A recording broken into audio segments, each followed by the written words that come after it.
Then Jesus entered a house, and again a crowd gathered, so that he and his disciples were not even able to eat. When his family heard about this, they went to take charge of him, for they said, "He is out of his mind."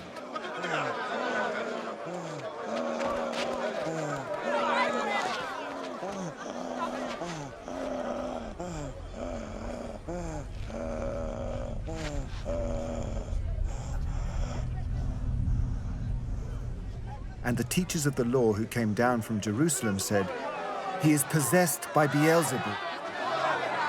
By the prince of demons, he is driving out demons."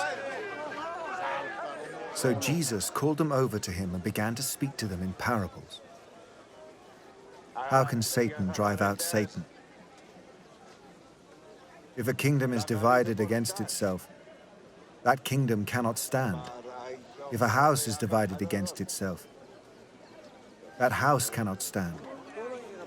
And if Satan opposes himself and is divided, he cannot stand. His end has come. In fact, no one can enter a strong man's house without first tying him up. Then he can plunder the strong man's house. Truly, I tell you, people can be forgiven all their sins and every slander they utter. But whoever blasphemes against the Holy Spirit will never be forgiven. They are guilty of an eternal sin. He said this because they were saying, "He has an impure spirit."